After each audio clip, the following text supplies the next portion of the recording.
Hello everyone, this is Angie at Stampin' with Amore, and for those of you who don't know, I am an independent Stampin' Up! Demonstrator, and my blog is stampingwithamore.com, and I have a lot of 3D and cards on my blog, so if you want to visit, you can check it out.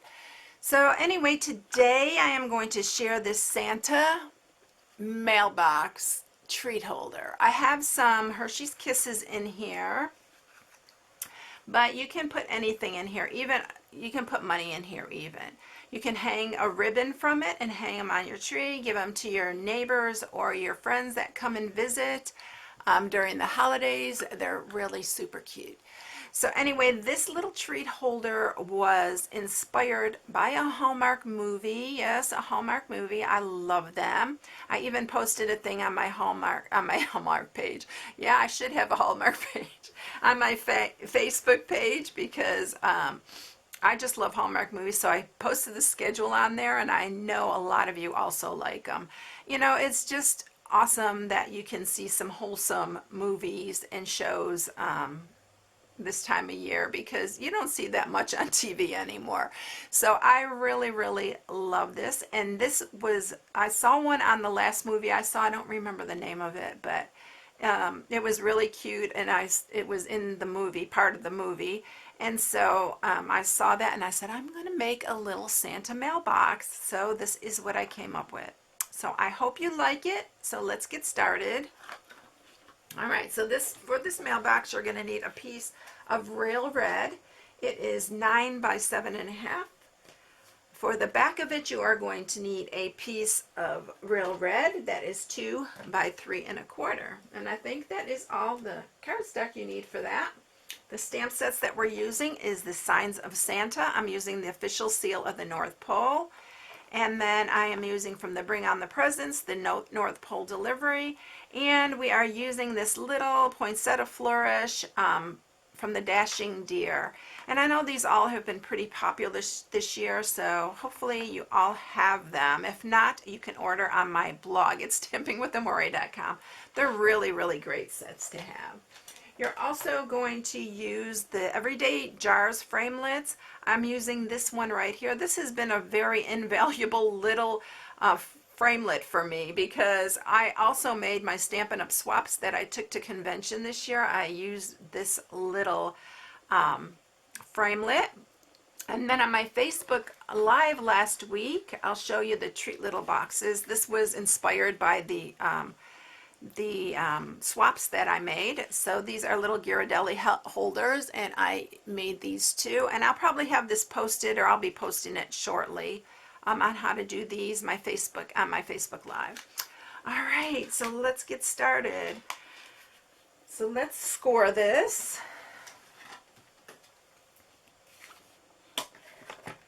And we are going to score it. This is a 9-inch side. We are going to score it at 3/4. At 3,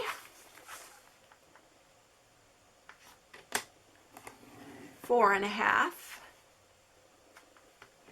6 3/4, and 8.25.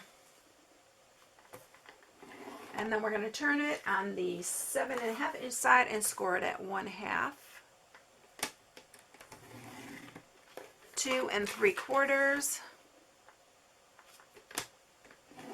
4 3/4,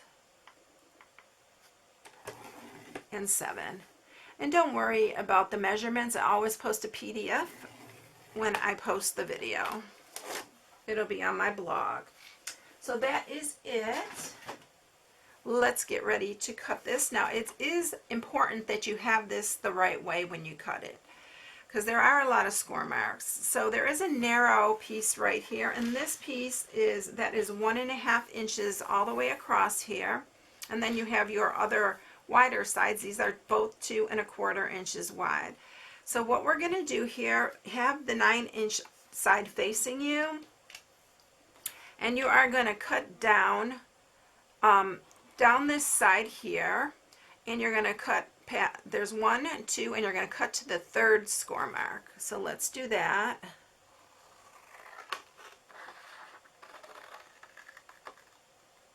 And then what we're going to do is we're creating our own little glue tab. So you're going to cut, this is the score mark right here.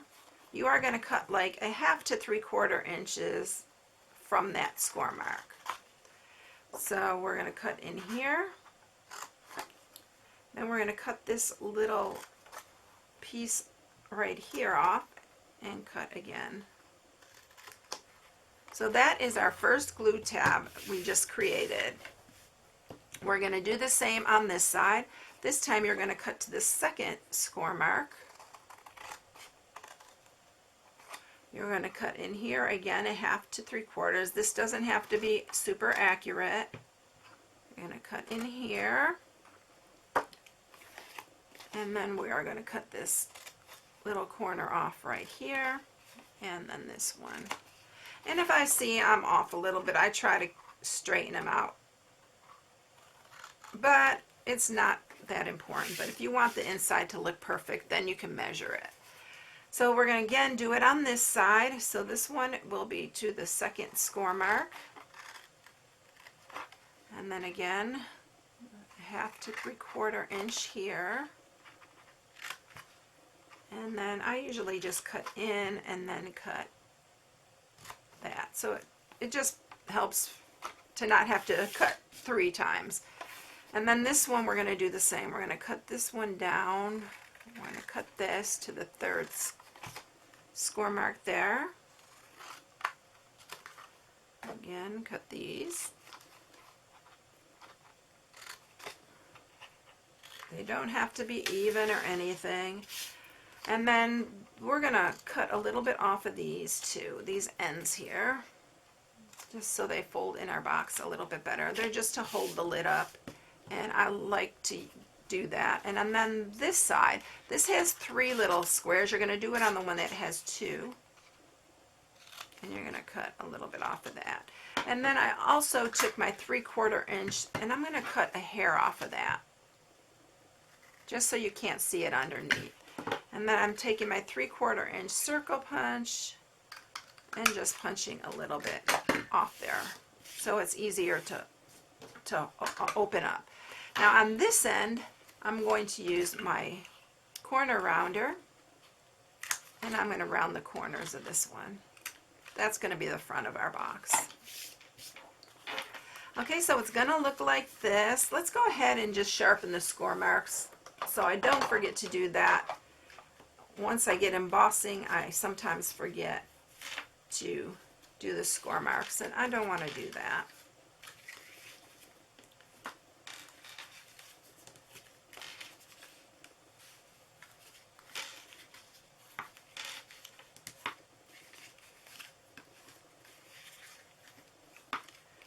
Alright, so now we are ready to emboss. So the first one I'm going to emboss is going to be the little flourish that's on the front of the box. So I'm going to use that one, some Versamark. I'm going to grab my little embossing buddy, and I'm going to go over all the areas that I'm planning on embossing. So there's not any little embossing particles hanging around we don't want. So we're going to Versamark that, and I'm going to stamp that. I'm going to grab my white emboss.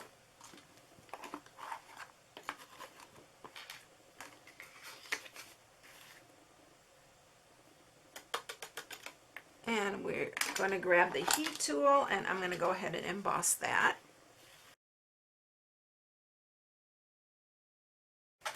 Okay, so we have the front embossed. Isn't that pretty? I just love that.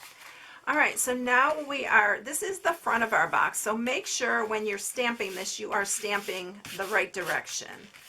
We are going to go ahead and do the North Pole delivery, and that's going to be the front of our box. So you want that facing up. I'm doing it a little bit towards the bottom, because our little flap's going to flap over. And then we're going to do the official seal of the North Pole, and we're doing one on each side here. Make sure they are going the right direction too, because the writing is in one direction.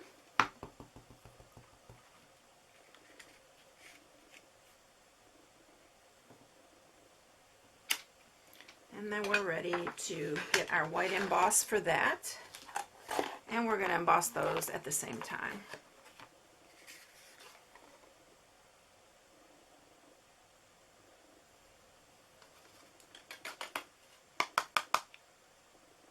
Make sure they're covered really well. I usually have a brush out here, and I will brush away anything I don't want on here. Okay, so let's go ahead and bring up the heat tool again, and we're going to emboss those.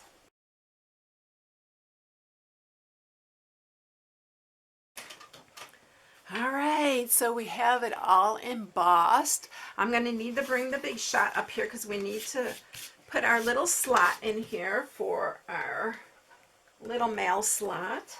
So let me grab the big shot.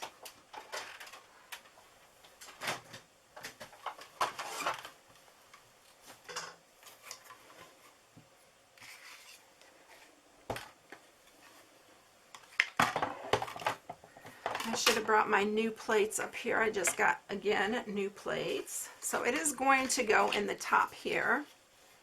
These are a little bit warped. I'm going to have to use a little piece of sticky note. So we're putting that one, centering it in the middle. And then you only have to run it through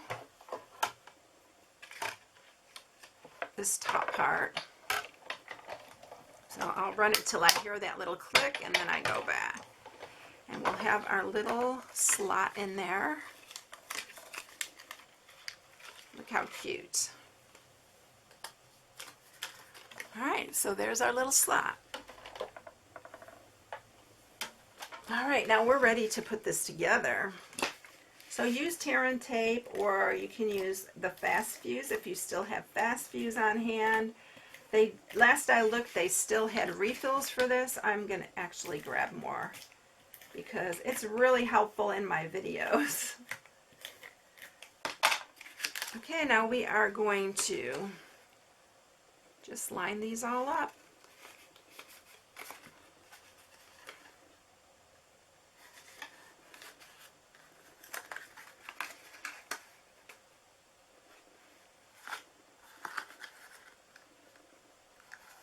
You might want to take your bone folder and just go inside and make sure those are all sealed down really good.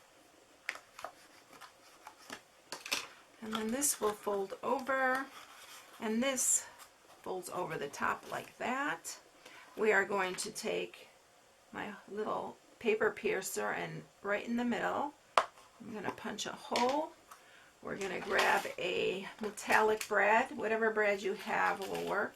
I'm going to use this larger one because the larger ones work better for holding on.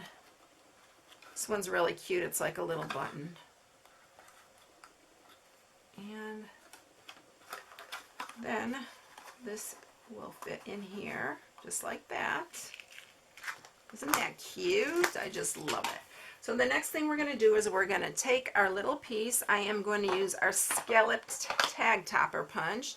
This is one of the more popular punches. I don't know if they discontinue this, what I ever will do without it, because I love it. And we're going to just punch that. And we are going to just add some fast fuse to the back here.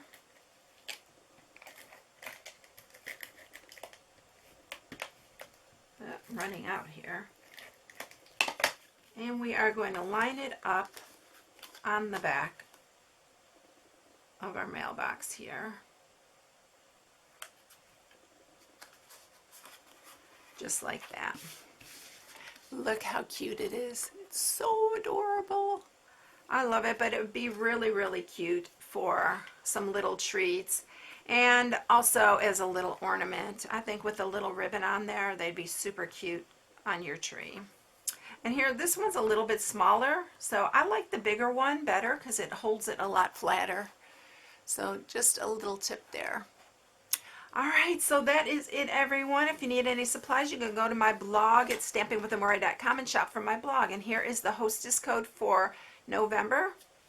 And I hope you all have a blessed day. If you haven't subscribed, please subscribe and hit the bell for notifications each time I upload a new video. Have a blessed day, everyone. I'll catch you in the next one. I'll see you later. Bye.